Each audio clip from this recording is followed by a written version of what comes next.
Welcome to the first annual HateBraker Heroes Award. Tonight is HateBraker's first public appearance, and it's unbelievable to see so many of you here for our launch. By the end of the evening, you'll have met 5 amazing human beings who had the moral courage to recover from hateful acts, ranging from bullying to scapegoating to genocide, and to become healers and leaders instead of becoming haters themselves. I think our biggest fear is the fear that we're alone. Each of our 5 heroes suffered the loneliness of hate-driven abuse and managed to hit the brakes on hate. Their stories will inspire you to see that we're all in this together. We hope by the end of the evening, you'll see that anyone can overcome hate in themselves or in the world. After you meet tonight's HateBraker heroes, please consider telling us your stories, or the stories of others who experienced the horrors of hate and managed to become leaders and healers so that we can continue to tell those stories to the world. Help us make "hit the brakes on hate" as commonly used a phrase as "don't play with fire" or "do the right thing." And now, let's meet the heroes.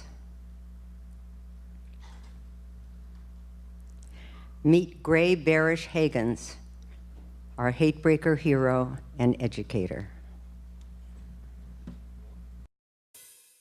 My father, for the majority of my life, has been addicted to a narcotic. And I typically say that my mother, for the majority of my life, has been addicted to my father.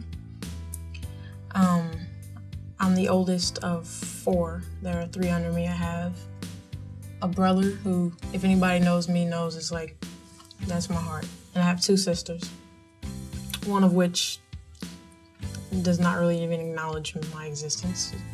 It's just the way she's dealt with the way we grew up, you know? We've all dealt with it in different ways. When I graduate, I want to teach, actually.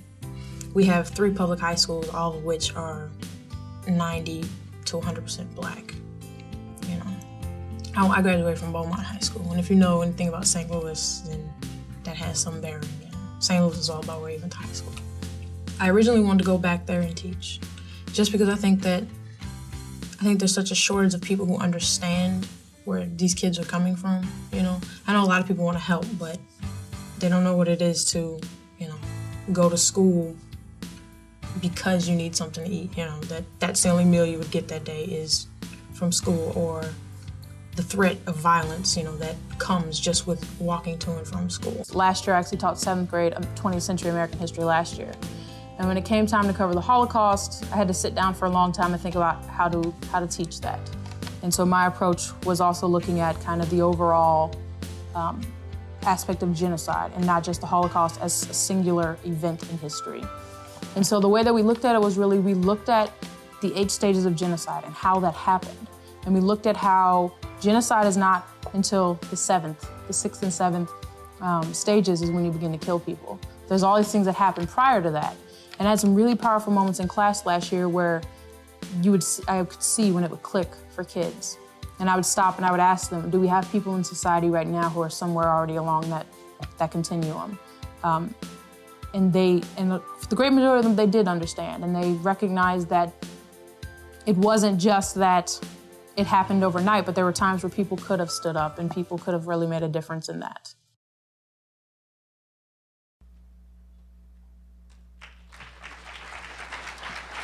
Rabbi Susan Talvey will give the award to Graie.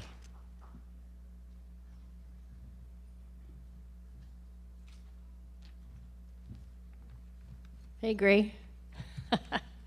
This is so great. Whew. I looked at the Torah portion that we study this week, and I saw that it speaks about keeping the light on in the sanctuary. Well, many have interpreted that to mean a physical, eternal light, but I believe tonight we'll see it means more than that.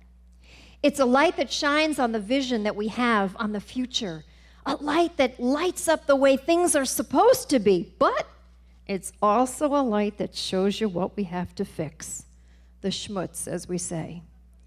It shows us what we have to heal and change to get to that vision.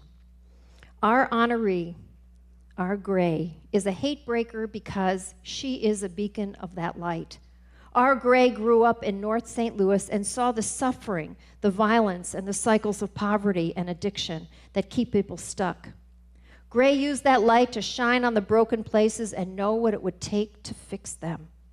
Graie focused on education as the light that would begin to give us all a vision of a better future, not some, but all. Graie, on the long rides from North County to Webster, you made plans. You graduated at the top of your class, and you went on to teach history your way. And I remember those stories. Wasn't always easy. I can't believe they won't let me do that. I remember those days. A way that shone a light on the truth. When you and Sarah married, the light became ever so strong. And we knew that the move to New Orleans would give you the opportunity to help repair another broken school system, so we grudgingly let you two go. And next fall, you'll start working for your doctorate at Rutgers, taking with you your deep sense of how the world of education works and how to get it to work better for all of us. And the light you shine will make sure that it will work for all and not just some. You are a HateBraker because you have the holy chutzpah to shine your light on the schmutz as well as the vision of a better future. Mazel tov to you, to your wife Sarah, to all of your family who's here, who really, taught you what needed to be fixed, and also that you could have a vision for something better for yourself and for all of us. And Mazel Tov for receiving this wonderful award from this wonderful organization that is challenging all of us to be HateBrakers. May it be one more beacon of light on your sacred journey. Amen.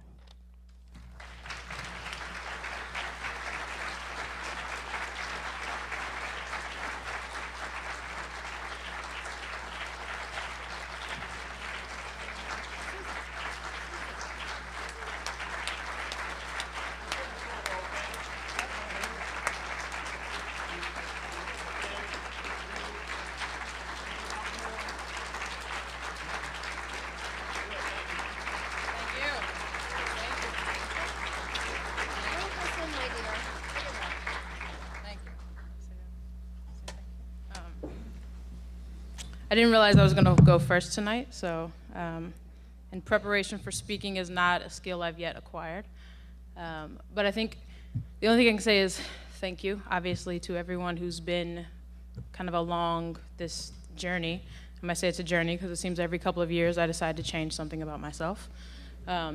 Or I let something about myself I've discovered finally come free or something.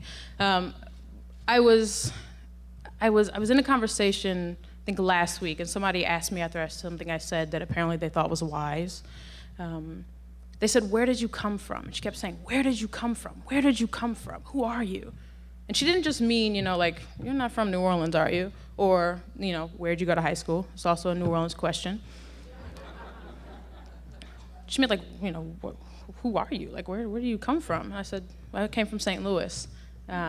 And as most things come to me much later after I've said them or tripped over them, I realized what it means to come from St. Louis and what it means to have a community that fosters me in such a way. And that I can't imagine coming from anywhere else, as much as times I've wished I did. I can't imagine coming from anywhere else and knowing any better people than I know here in St. Louis. So thank you. And thank you to Susan. And thank you to my mother and to my wife. I remember.